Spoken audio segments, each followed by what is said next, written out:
Hello, everybody. Nice to be here. I'm really excited for this session as we dive into the deep when it comes to clean air standards, clean air, what it means, indoor air, outdoor air, all of it.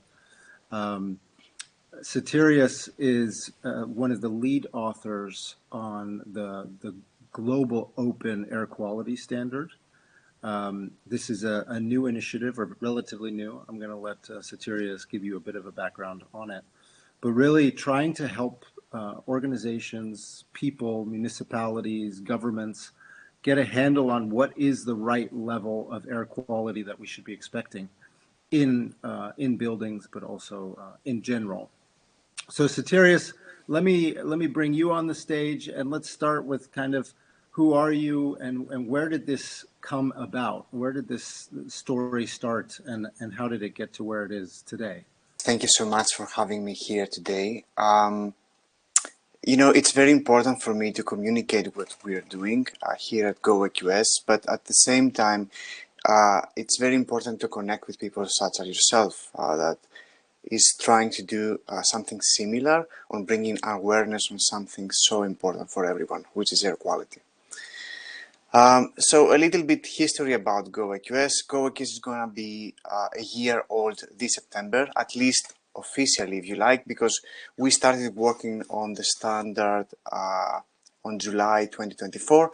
So basically, we have closed a year now, but we announced that publicly that we are working on that in September. And hopefully we have a big announcement this September as well. To go along with the official, if you like, starting point of GO AQS. And what we are trying to do here is easy. We believe that humans, no matter where they live, have the same needs for clean air.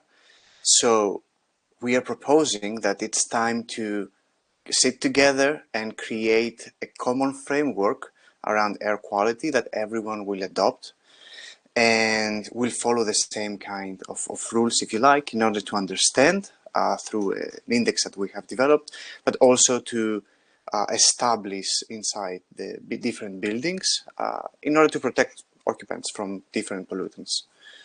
And you say, this is easy. I think after a year, how would you say it's going now, and how has that year been so far? And what do you see in the market, otherwise that's playing in this discussion? Um, Lots of things change as you start developing a standard.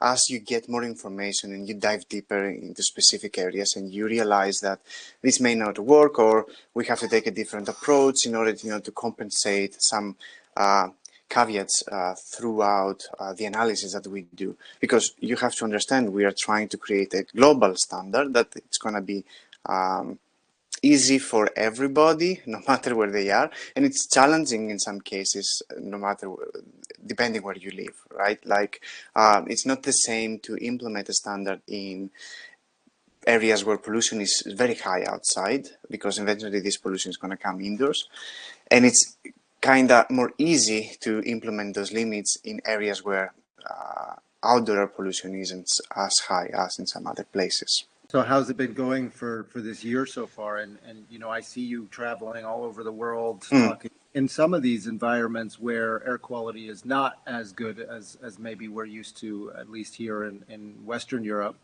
right. Even though I don't know how good we actually have it. I live quite close to an airport, and we have quite a lot of complaints about air quality from that. But yeah, what else are you seeing as far as standards in this space, or what was the trigger to say, actually, I think we need to create it? The actual trigger started in 2020, where the pandemic hit us, and I just didn't see anyone taking the lead of it. So I was waiting, and finally Mhm. I was like, enough, like I don't see any action. So it's time for me to sit down and put people together in order to establish something serious around indoor air quality. And of course, you will see, or I was able to see back then, some individuals' efforts in order to address different problems of air quality in the indoor space. But those projects, if you like, were so scattered and they were targeting a specific area. In most cases, they were targeting how they will get an easy back out of the pandemic. And this is not something that is of my interest.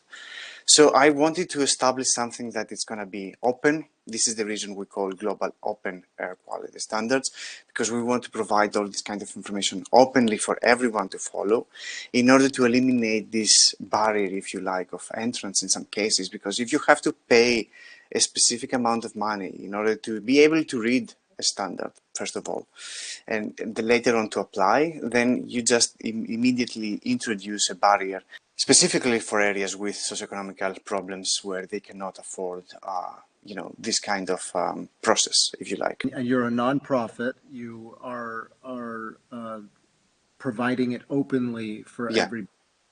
And so, where would they find these standards, and what are these standards saying? What are you finding to put in there that's important?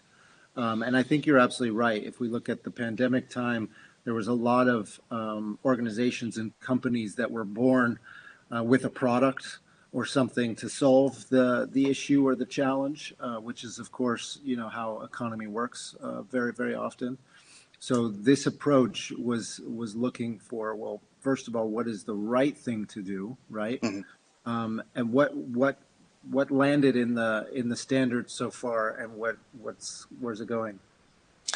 Yes, so our standard is going to be available for free and openly on our website, goaqs.org.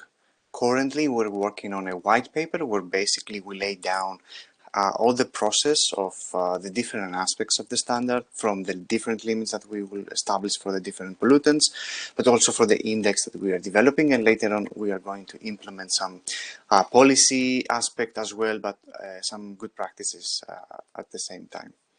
And it's going to be free, right? So you go there and you just download it. It's going to be a PDF for everyone. Later on, we are also trying to translate the information in order to make it more easy for some people that they don't speak English, right? Myself, I speak Greek and Spanish. Maybe I will translate it into those two languages, but with help of other people, we may translate it as well in other languages like in Hindi or Malaysian or French or German, whatever the case will be, right? Yeah, what are the different air quality aspects that you all are focusing on? I think when COVID hit, I think we all got I wouldn't say a doctorate, but we got a bachelor's degree in CO2 levels and pollutant levels and these types of things. And what are you seeing as the most important, and what are we getting wrong at the moment? So you specifically mentioned carbon dioxide, and it is very controversial. You will see ASHRAE, for example, they have developed this 241 new standard for ventilation rates, where they increase the amount of air building needs in order to protect the occupants from the transmission of the pathogens. But at the same time, they're saying that carbon dioxide is only for that and it should not be used for anything else. Then there are some research out there from scientists saying that CO2 correlates with a variety of health implications, like decline of cognitive functions during night.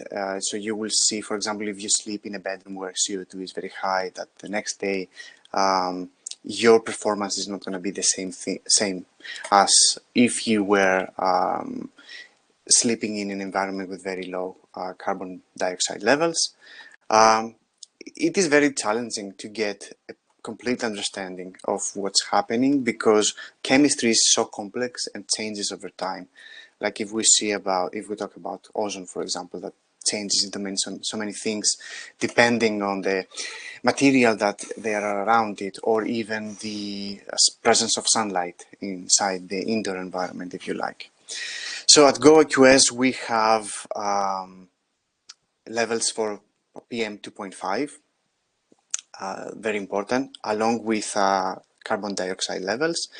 Those two are included in two tiers that we have inside Go AQS. So we have the starter tier and ultimate tier. And the reason we have two tier is because we realize it's very difficult for everyone to follow very strict guidelines. So we would like to allow everybody with, maybe technology is not available or accessible in their area, or for socioeconomical reasons it's not easy for them to get access to very high quality instruments that they can measure very complex pollutants. So for this specific reason, we have the starter and ultimate tier, where in the ultimate tier, we have PM2.5 and carbon dioxide levels, but we also have carbon monoxide, ozone, formaldehyde, nitrogen dioxide, and radon levels as well established. On the more complicated tier, the higher. Yes. Mm-hmm. Yeah. And the basic tier is CO2 and PM2.5. Yeah. Okay.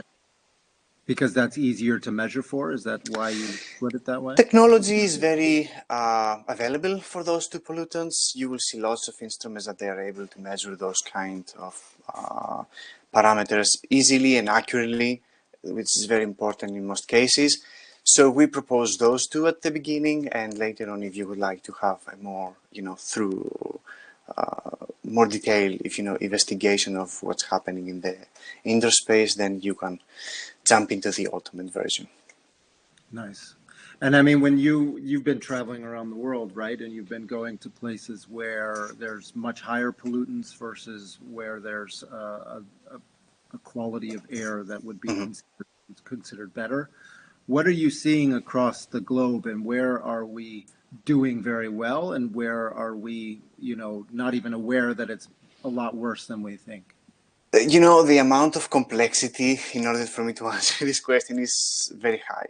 I will tell you that sometimes, even in the same country that we are, like I'm living in Spain currently, right? And you will see an annual report about the concentrations of PM2.5 in my city, and they say they are okay. Well, they're not okay. Let me tell you that. Hyperlocal concentrations of different pollutants is a thing, and also pollution travels. So maybe where instruments are installed, like reference instruments, I mean, in some cases they do techniques in order to avoid high concentration measurement of the high concentration of different pollutants, because it's not of their agenda, and I'm constantly sharing this information, and I know it doesn't make people or it does make some people uncomfortable to hear about that, but this is a reality. When concentrations of a specific pollutant is above a specific threshold, in some cases governments shut down the stations in order to stop monitoring and registering those values on their system. So at the end of the day, on an annual report, you won't have this concentration listed, so the annual average is going to be lower than you are expecting. So first of all, we have to understand that it's very important to measure pollutants all year long, 24 hours, 7 days a week, without shutting the monitors down, because we may lose important information that later on is going to help us understand what we have to do in order to mitigate that kind of a problem. You've mentioned me traveling, yes. Being, for example, in India is not the same thing as being here in any case. But we do have systems inside buildings that they can cope, if you like, with the pollutants from the outdoor space. We have specific filtration technologies developed that they can capture, let's say, PM2.5 and deliver cleaner air in the indoor space. They come with a cost, and this is the main pain point for indoor air quality in general, not only in India, but in general, even in Europe and in America. They only care, in most cases, they care about how much energy are we going to spend because we are going to introduce more air in the building, or if we use higher quality filters, what this is going to have as a consequences in the energy, or also the cost of purchasing those more expensive filters for the building and in general. But there are already some studies out there that they have revealed that the return of investment in the long term by having very good indoor air quality inside building is higher because of the benefits in health for the occupants. And we have to start to realize that and not focusing so much on energy. Something else, like I say all the time, like where I live here in Spain, we have like 300 days a year sunlight. So let's install solar panels at the top of the buildings and, drive all these HVAC systems with those solar panels. And this is a win-win situation where you don't have to spend a dime on energy and you provide the best air quality for your occupants. 100%. And I mean, if you look at smart buildings, our world, right? The indoor air quality is being motivated from exactly the reasons that you just mentioned, right? It's about getting tenants in, it's about having that building be attractive, so that people actually want to use it. And then if you have a higher performing person using that space, you could technically calculate the ROI on human performance and business value based on the work that they're doing, right? Mm-hmm. And I think it's unfortunate in some ways that the responsibility gets negated in the sense that it's only being done because there's money behind it, right? That it's motivated by this financial incentive of the developers or the owners of these buildings, or even the occupiers who might want to attract tenants or attract talent to their organizations. But what do you see in your work? Because I mean, indoor air quality is one part of it. Outdoor air quality is a whole nother world. What is the ideal kind of responsibility map of this? Like, who should be in the end responsible for making air quality a little better for everyone and giving exactly what we said, everyone breathable and same city air? Who's Mm-hmm. who's responsible for that, and how do we incentivize them or motivate that discussion to move forward? Because I know the stakeholder map is fragmented. There's lots and lots of different silos and lots of different moving parts, and it's the same we're seeing with climate change, and the movement in that area is that the top is responsible, but are they actually taking the decisions that need to be done? Mm-hmm. So, you use a sentence which you said, who's responsible, right? Like, who's responsible for setting the limits? And unfortunately, in some countries, saying that, it means that if someone gets sick because of air pollution, let's say in the indoor space, that immediately means that a lawsuit and, someone has to go to the court in order to give money back to compensate just because they weren't able to provide pristine indoor air quality. So for me, it comes from a different angle. Like, I think people have to start educating themselves about the importance of air quality. The same way we talk about water. Like, who's gonna drink a dirty glass of water? No one, right? Like, then why you should allow yourself to breathe polluted air just because you are unable to detect the different particles, the different pollutants, and so on. So by educating people about the importance of protecting their lives is very important step.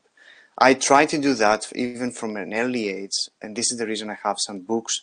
And by the way, the name of the books are Nicholas and His Incredible Eyesight, and you have the same name. But apart from that, it's very important also to think how governments can help people in this process of education by providing the tools citizens need in order to take care of the indoor air quality. And currently, very few countries, they do have regulation around air quality. Some countries, they do have them, and you will see that they don't do anything about it. So they have established limits, let's say for PM 2.5. No one follows them, and no one cares. There is no penalty for anyone, although the framework is there and it's waiting for people to be used. And then we do have those green building certificates out there that they are trying to create a product where it's going to be attractive to building owners specifically at the beginning in order to gain points and have a specific recognition that their building is protecting the occupants that is hosting, right? And GO AQS it's not trying to compete with those kind of initiatives like organizations like LEAD, Reset, Well, etc. Instead, it's trying also to influence them that it's time to think of a common framework among all of those different certificate schemes and make it easier for people to select one, whichever they like, but not based on this one specific one is more permissible on PM 2.5, so let's go with this one, which is very problematic in some cases. And rather, all of them having the same logic and strategy behind indoor air quality and say this is our common approach.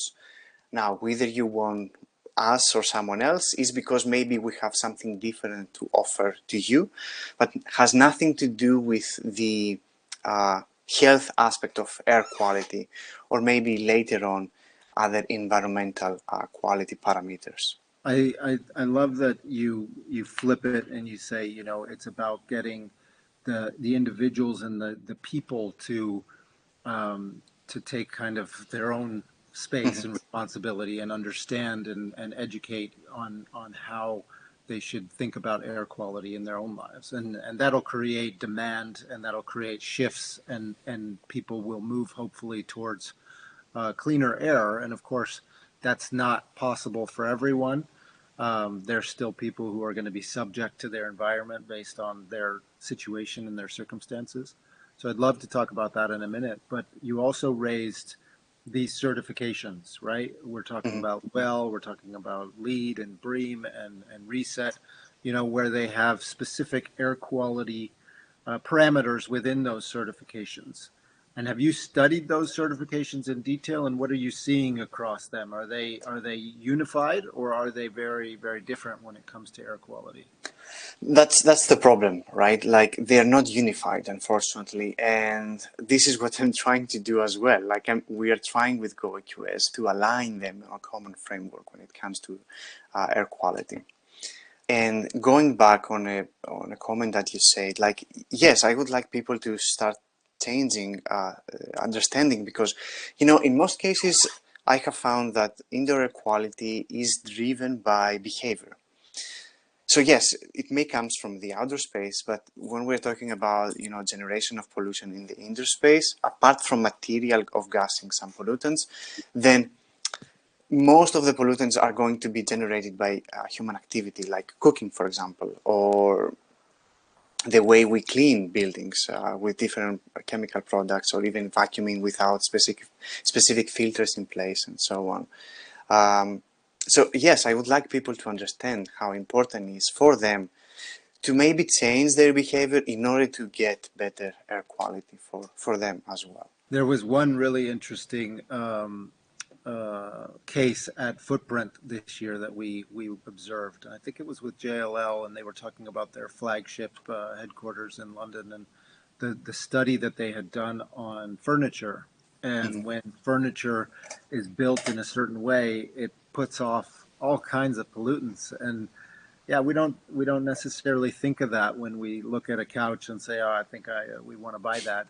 We don't think that how it was built and what kind of fabrics were chosen and what kind of material and chemicals were used in the build process, how much that actually affects the air quality, and not just for moments, for its, you know, lifespan, which was kind of amazing to me. So I agree with you completely of becoming conscious about the decisions we're making. You know, the marketing development for colors and scents has tremendous impact on people, and people think about or not about I'm gonna buy this product because it has a nice color or it has a nice smell, without now thinking the consequences of a product having a specific smell, right? Like if we are talking about a cleaning product that it smells nice, who knows where these smells come from and what are the chemicals involved inside this product in order, you know, to off-gas this kind of, if you like, a way to trick people thinking that now the environment is clean. But it's not, it's quite the opposite. Now you have off-gassed a gazillion amount of different pollutants that they will interact in the indoor space. They are going to create another gazillion byproducts. And it's very difficult for even scientists to understand the complete mechanisms of transformations, but also the impact they have on the human health. And how do you, as an organization, interface with the science and with, you know, the healthcare systems and trying to understand what the latest is on these different things? Because I imagine it's also a bit of a moving target in some ways, in the sense not that the air quality is the moving target, but that the knowledge around what that air quality means is a moving target. How do you all interface with that knowledge set? Yeah. First of all, we are very flexible. I think this is one of our biggest strengths. So we are trying to get the latest research available. Like this weekend, I was reading one research by a professor from the University of Delft. So she was telling that it's time to see air quality in a different aspect. In general, she was speaking about the indoor environmental quality because she was also counting, acoustics, humidity, temperature. They have also impact on human behavior and also human performance inside buildings. So it's time to see in a different aspect how those parameters can we use them in our favor and not in our disadvantage in a different way that we can develop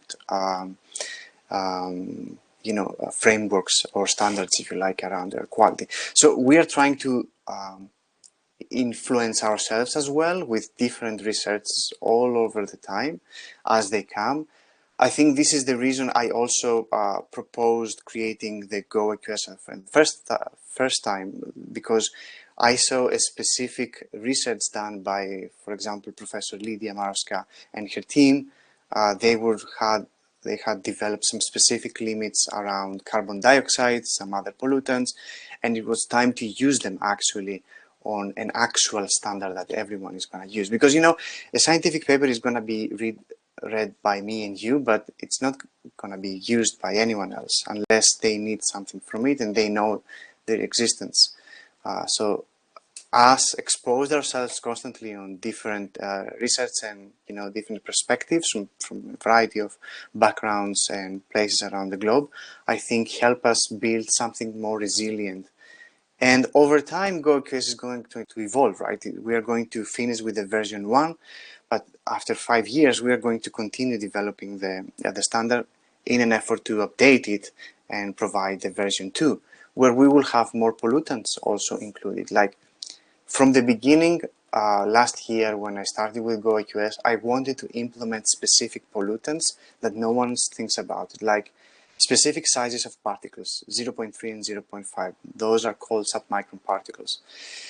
Those particles are huge insight of how well a filtration system works or not. And PM values in general, they don't translate those smaller particles very well into mass. So we do not understand, or we lose sight of what's happening just because we are using those PM2.5 values. So I wanted to invite the scientific community to start investigating more on those specific sizes of particles, because I think they give us more insights or glimpses of what's happening with the indoor space.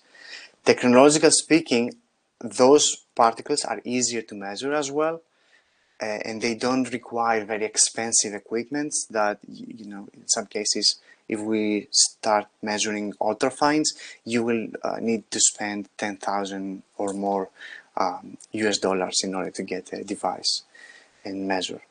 There's one device. Yes. So we have the technology for those specific sizes that they work even better for the filtration system. So I wanted to invite the scientific community to dive deeper into those specific particles. There is no time, unfortunately, so they will have to work on that until they get grants and they start investigating, writing the paper, and so on. It takes time. So for this reason, we have moved to a second version of the Go AQS, but currently we have some good practices around those numbers that we are considering like good, moderate, and unhealthy levels of those specific sizes of particles. And what about, so on one side, talking with academia, talking about the science and medical institutions to get an understanding of which particles should be in there. It makes complete sense because that way you can actually drive the certification bodies to adopt those kinds of standards because they're founded in science. You know, that's also kind of how we that's very much how we work as well. But what about from the tech side? What are you learning from the tech, and have you already done some evaluations of the different, you know, air quality sensors out there, and how do you kind of verify or help verify that they're the right ones at doing the right things, right? Because I Hmm. think there's plenty of them out there. There's quite a lot. And I know that there's one aspect is just the simple, you know, recalibration on a regular basis. But also, they're all those technologies are built a little bit different, and they measure different things. So, what are you seeing, and what do you kind of recommend to people when thinking about the tech? So, first of all, I love technology, and everything started because of technology for me. Over a decade ago, I understood or I saw that technology now was getting in a point that it's going to allow us to put those sensors inside buildings, something that previously was very expensive and not feasible. So this explosion of technology, as I mentioned a decade ago, allowed us to be here today, I think, and have all of those different sensors and monitors into the market where we can choose what exactly we need to measure and how, and the aspect of the device as well in some cases has something to say about air quality as well, and how we can communicate with you know, people that they surround those devices about what's going on with air quality. In many cases, or in most cases, I will say that currently technology has reached the point where we can use those devices without having any concerns, major concerns about how accurate the data are. I think some cases people overreact about the exact number. I mean, what's the difference between 4 and 5 micrograms per cubic meter? It's not important to me. At the end of the day, it's important for how long you were exposed to different pollutants, and a device is going to be able to tell you whether this is 4 or 104, right?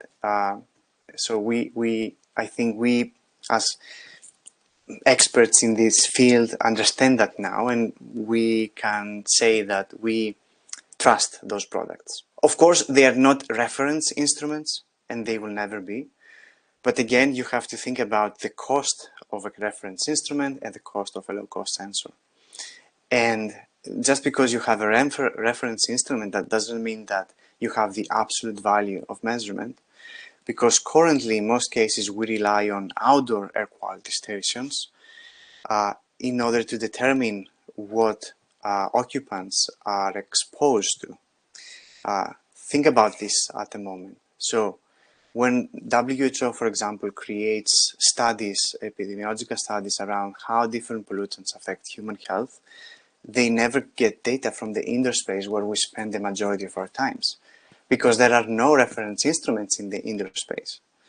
You will only find reference instruments in the outdoor space, where a very educated person can go, monitor the devices if they work properly, update them, change filters. In some cases, they require filters in order to operate.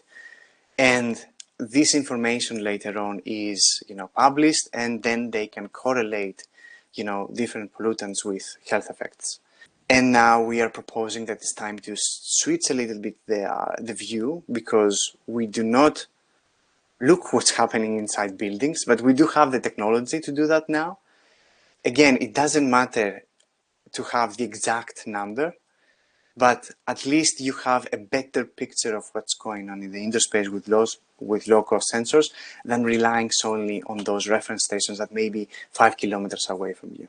Yeah, and I mean, what's stopping us from building reference stations in buildings, right? I think there's, you know, there's living labs, there's controlled environments, less controlled environments. You know, there can be a lot of study there, and you're right that, you know, every building is very unique. So I think that that's also the challenge with it. But you know, you said so many really interesting things there, and I think you're absolutely right that that this technology has brought us to this consciousness now where we're able to have these kinds of discussions and able to make these types of educations and communications to individuals. And we've had a number of buildings, that when they'll put a display on in the middle of the atrium of their building, right? And it'll have this building does this much kilowatt hours, and it has this level of CO2 and blah, blah, blah. And it's so interesting because people who aren't busy with this stuff every day, they can't make a reference to what that actually means. It's like, Mm-hmm. what is that number? So we always say it's important to take those and try and translate them into things that people do understand, right? Like how many drives to somewhere, or how many flights, or this air quality is as bad as sitting by a fighter for an hour, kind of things. So I think that's a really interesting place we are now, where we have data, be it perfect data or not. I agree with you that it's good to just have some data that you can rely on, and now you can start to really build on top of that. And we've seen, and it's coming quick now in real estate finally, and it's a little bit quicker in other industries, but the emergence of AI, right? And AI is really interesting in taking lots and lots of complex data points and combining it to make analysis on making things a little bit more simple. Do you already see some interesting cases happening in the case of air quality, and where are you all busy with in this part of the discussion? Let me go a little bit back again and say that I'm not expecting, from everyone that's entering a building to be able to say on whether air quality is good or bad based on a number they see on a screen. But those devices nowadays can communicate with the ventilation and filtration systems inside the building in order to automate these kind of things and take, if you like, some of this weight out of people. You don't have to have a specific person managing whether they have to, increase ventilation rates inside the building. The device is going to do it automatically for you, 24/7. And it's going to save you on energy because it's adjustable on the variance that it's going to measure. So if it doesn't need, more ventilation because the building is not occupied, so you will earn money there because we are going to decrease the amount of air we are bringing from the outside, where we don't have to filter to cool it down or heat it. So this is a perfect win situation in an inside building. We'll talk about AI in a second, but AI. it's so Yeah. interesting, right? Because so in our community, we've got a number of air quality sensors, which we love working with all of them because they're like you. They've got a lot of knowledge and expertise in air quality. And one of them is Imbiot, which has a green circle, blue circle, yellow circle, red circle. They're actually Spanish. I think you know them. I know Uh, them, yeah. and then Butterfly Air has these wings, right, that change colors based on how good or where the air quality is. And it's funny because we also saw a building last week where the colors were actually the opposite of an Imbiot or a Butterfly Air, right? Where red was good, meaning you don't have to do anything, and green meant you need to take some action, or you're free to take action. And I just thought it was really funny that the color combinations in some of these sensors are the opposite of each other, because how do you come up with a kind of a standard understanding Right. amongst users of how these work? And Have this you? is the reason Yeah. inside Go AQS we brought the industry as well, and we invited them and say, hey, let's sit down and create a common index or score, if you like, where it's going to be common on whether you're using the Butterfly or Imbiot or any other company out there, in order for people not to get confused about the air quality, right? And I think this is another great advantage of us, of Go AQS, by having this incorporated inside the standard. Are you finding that these organizations with the sensors and the municipalities and the developers are people responding well to this idea? Absolutely, yeah. Agree, it's needed, and they want to contribute. It's work for them at the end of the day because they don't have to develop something from their side. They just wait to see what we are proposing and use it on their devices. Now, if a company wants to use their own index, they are more than free to do it, but at least offer the option for someone to switch to Go AQS, that it's going to be common across other devices and it's going to help them understand air quality in a more meaningful way. And so back to the AI question, how do you see AI playing a role in air quality, and are you already playing around with it or busy with it? I mean, I have been talking about the importance of providing to people actual curated information around air quality and not just throwing numbers to them from 2018. Back then, I realized that, okay, I understand numbers. I understand what, 5 micrograms per cubic meter means, but not everyone understands those numbers or the values that they carry. And for this reason, I had written some articles back then talking about how we can use, technology in order to say to someone, based on the pattern of activity, the monitor is registered over in time. I see, for example, that at 2 p.m., PM 2.5 concentration are high. Maybe you have to change the behavior. Maybe this increase in concentration is coming because you're cooking without using proper ventilation, right? So then exactly you are telling to people what they have to do. Or in some other cases, not every building has ventilation system in place. Uh, where I live in South Spain, I'm coming from Greece, in Italy as well, people rely on natural ventilation. So basically we open windows. So how we can help people manage indoor air quality by telling them exactly what they have to do. So the monitor can tell you, hey, open the window, for example, for 10 minutes, depending now the season, right? Uh, and create some cross ventilation in order to flush some of the pollutants accumulated indoors, lower CO2 concentrations as well, and then close the windows after those 10 minutes. No one was able to do that in the past, not because technology wasn't able, but because no one thinks about those kind of approaches. Now with AI, it's super easy, simple, for those large language models to go through all the data, find patterns, and suggest, specific, tailored recommendations to the user on what they have to do in order to change uh, for better indoor air quality. I think your initiative, similar to ours, there's a lot about timing of when it's the right time, and I think where Mm-hmm. you guys are right now is it's the right time for this kind of standard because you have lots of buckets of innovation that are happening, and now it's how do you kind of bring those things aligned and together. So Mm-hmm. I think that's really quite exciting. So what organizations are you working most closely with? I'm sure there's a lot of them that you're working with. And what are you looking for as far as help and support from a community like ours and people that we work with? I mean, I work with many organizations currently. At this moment, as we speak, we are organizing a huge event that's going to take place inside the United Nations headquarters this September. We are going to focus on indoor air quality with an event that, it's going to be a high-level event.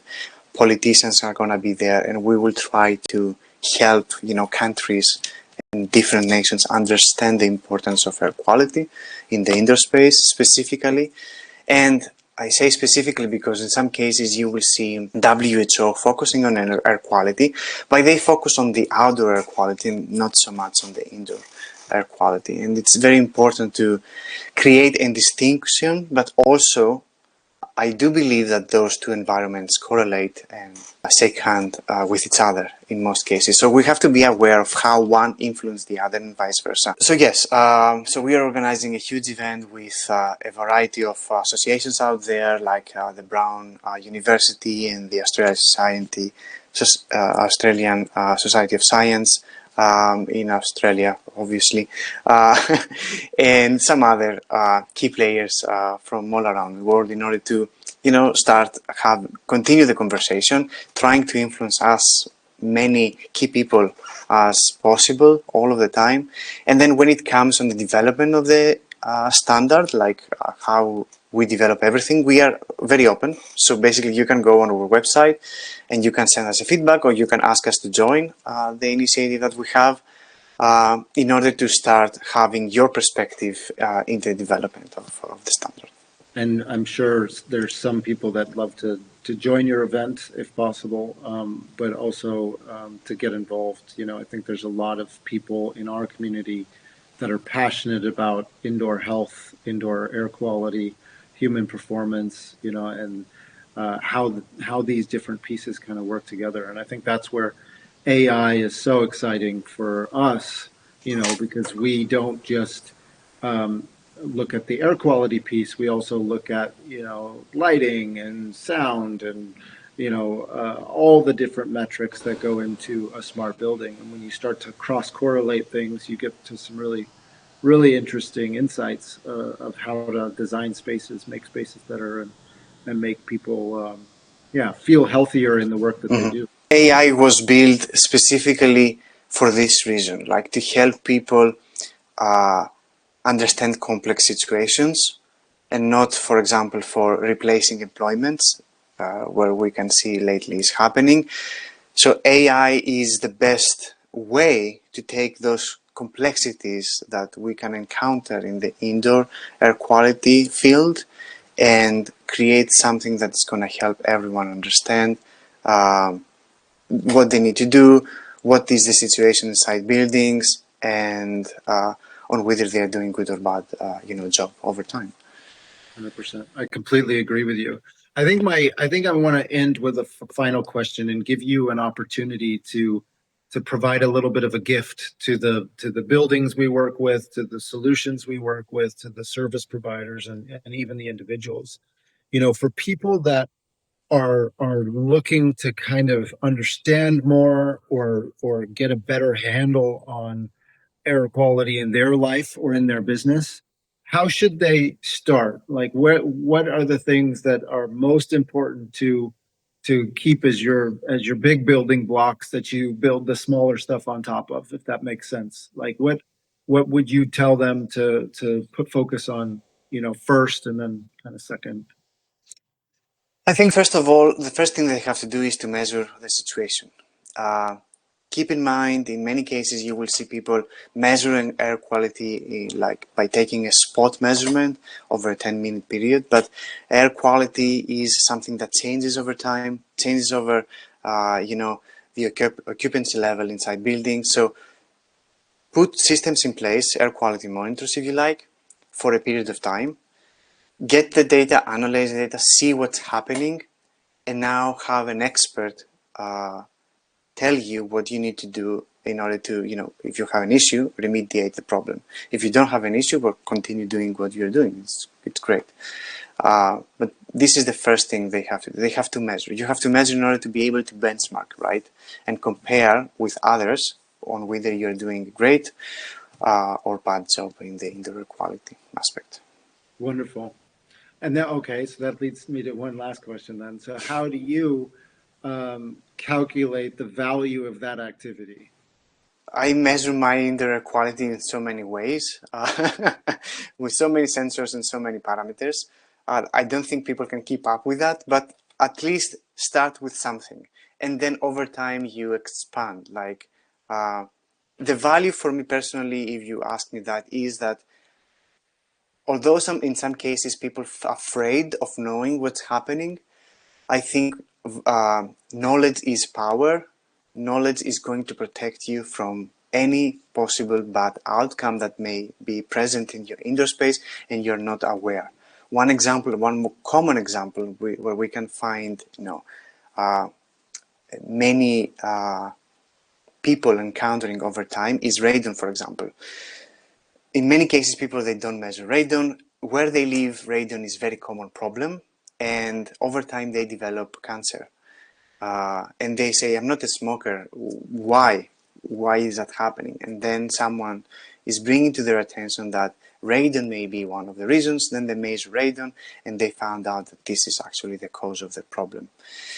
Of course, it's not only radon. With other pollutants, it's happening more or less the same thing, formaldehyde and other carcinogenic pollutants. So start measuring and expand over time as you get knowledge and understanding of air quality. And do you have a favorite? So for residents, for your own home, do you have a favorite sensor that the ones that we work with are very much for large installations in corporate real estate, big buildings, putting in lots of sensors at once. Do you have a favorite for the home? I won't mention a We don't need to brand, do them. but I will say what's important for me is one thing. I want information to be as easy to access as possible. I don't want to open an app and log in and wait. And I want information to be easy for me to find and reach. So in most cases, I will choose devices that they have some kind of an e-ink display where the information is standing there passively waiting for you to see. And updates over time automatically, of course, and it doesn't emit any light, so at night it doesn't disturb you, it doesn't create any of these inconveniences. So those are my preferable products. The one that was so creative, I love Butterfly Air because of its creativity. I think it's just amazing. And there's this one, I think it's out of Denmark. It's called Birdie, which you may know. Yeah, And what they used to do in the coal mines is that they would take a little bird with them into the coal mines when they would work. And when the bird would pass out, that's when they knew they needed to get out because they would, realize the air quality was bad. So right. this little bird, when it's good, it's up on its perch, and when it's bad, it flips over and it passes out. And I just think that's so genius for kids to get a Right. connection with it, but also for us, to be like, oh wow, yeah. But it's again depending where do you want to place a device. Like you've mentioned earlier, the Butterfly InBiot, those devices they have those LEDs around them that they can inform people about the situation of air quality. And inside a public building now, not in a bedroom or in an office, let's say, are very useful because people instantly can see what's happening with the air quality just because of the color of the device, right? So in that specific scenario, they are great. Yeah, and it's interesting too, though. Like if you have, this is when ego, and we could talk about this for a lot longer. Leadership and change management and ego get in the way, right? Is that Mhm. if I'm a developer or I'm an owner of a building, and I'm nervous about the air quality that I'm giving people, I don't want them to have proof or something on the wall, back to that responsibility piece of, oh, the air quality is bad.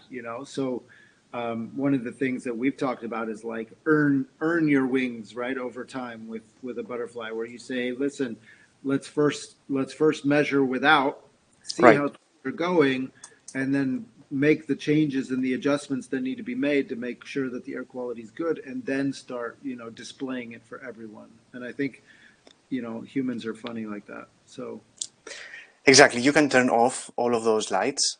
Uh, Initially, you can measure, see what's happening, fix the problem, and then you can turn them on proudly and say to everyone, hey, the air quality inside the building is always pristine. So, love that. Thank you so much for your time and taking on this incredibly challenging initiative.